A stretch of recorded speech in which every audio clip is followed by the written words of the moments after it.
berjumpa dalam rangka podcast Sobat Bincang Nusifera.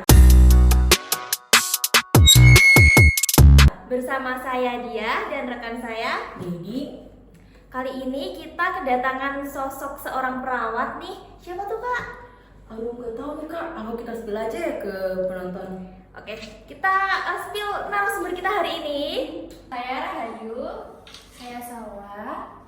Baik Kak Rahayu dan Kak Salwa, bisa nih disebutkan apa sih kesibukannya dan di mana tempat kerjanya gitu? Oh, oke. Kita di rumah sakit inisialnya T. Berada di Kota Magelang. Oke,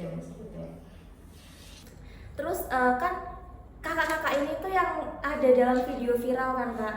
yang lagi booming tuh. Iya. Nah, kira-kira bisa nggak sih menceritakan kejadian yang ada di video tersebut?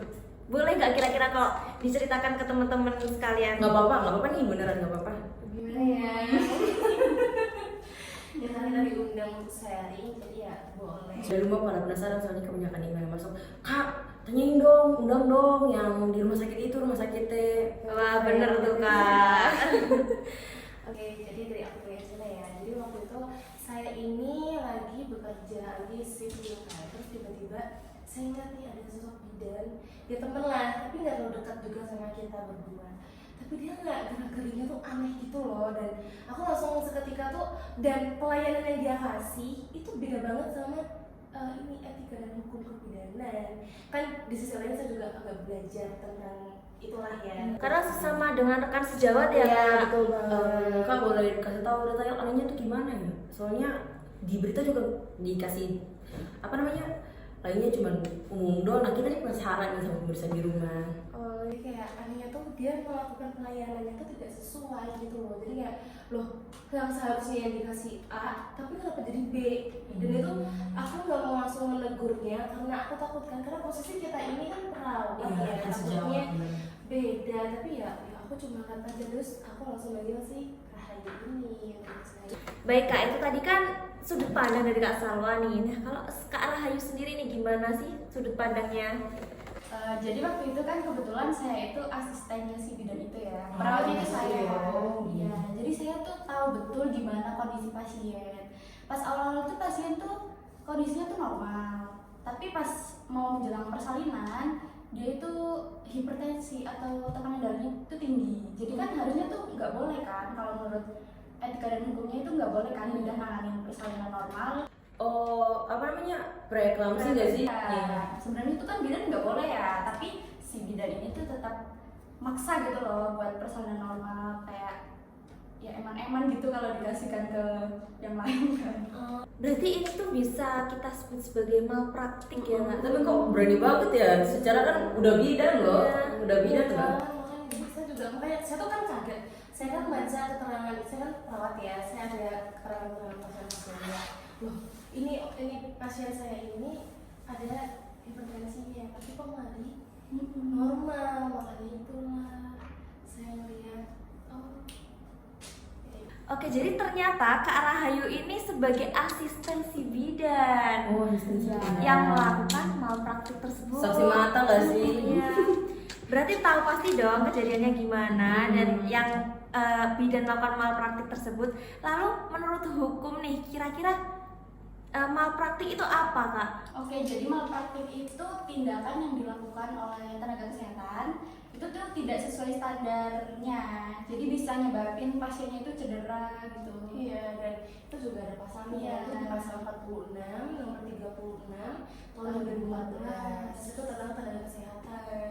Jadi malpraktik memang benar-benar tidak diperbolehkan ya.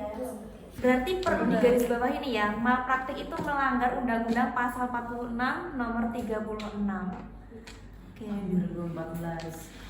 Oke, ada pertanyaan saya nih dari saya benar-benar mau menjawab pertanyaan para pemirsa di rumah yang super kepo mereka pada bilang, Kak boleh tahu ceritanya yang benar-benar detail nggak?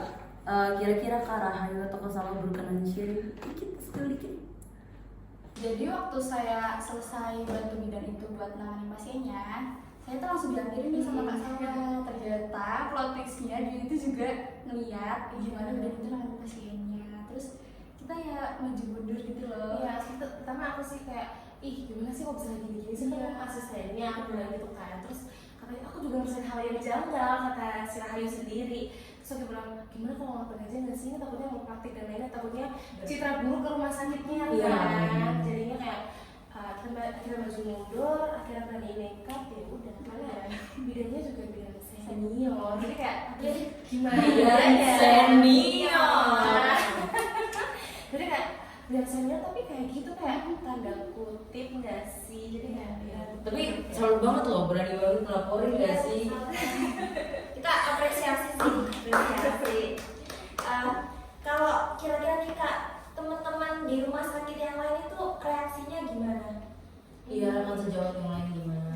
alhamdulillah dari manajemennya langsung tuh kayak responsif dan langsung menindaklanjuti nggak sih itu bagus banget. Berarti Iya, Berarti di sini manajemennya tidak memihak ke satu hal, tapi manajemennya berlaku adil. Iya, ya. fair, benar. betul banget. Yang salah mereka keluarkan dan yang benar masih mereka pertahankan. soalnya ada di beberapa kasus nih mereka lebih prefer yang bidan sendiri nih. Ada beberapa rumah sakit ya, tapi untuk rumah sakit kayak ini benar-benar fair. Iya. Alhamdulillah tadi akhirnya bulan itu sekarang sudah dipecat. Oh, belum udah dapat sanksinya? Sudah. Jadi kan tadi kan manajemennya sudah menindaklanjuti kan tindakan tersebut dan akhirnya ada ke proses hukum dan ya.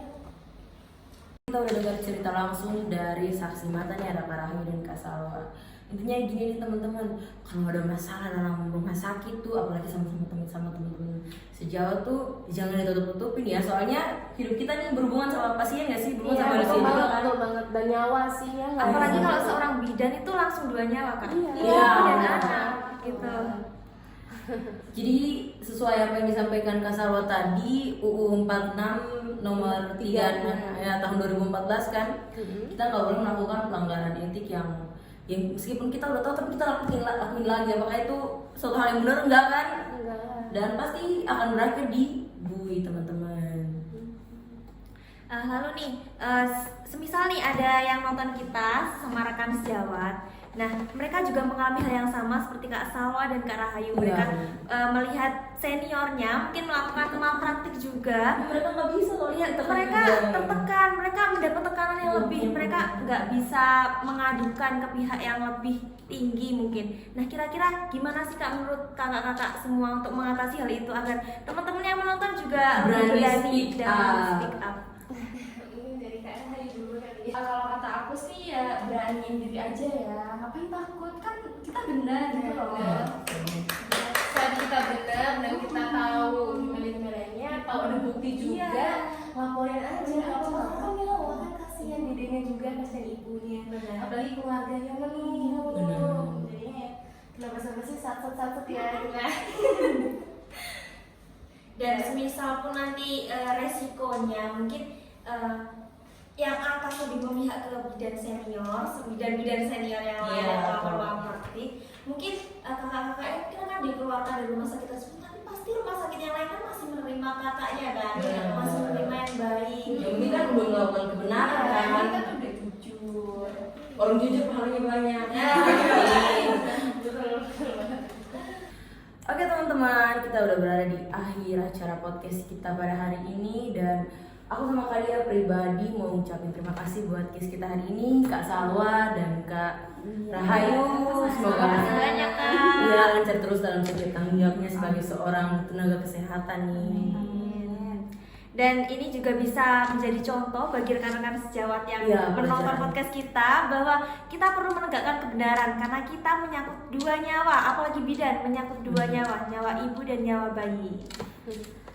Oke teman-teman, nantikan episode podcast kita di lain kesempatan, tentunya hanya di Sobat Bincang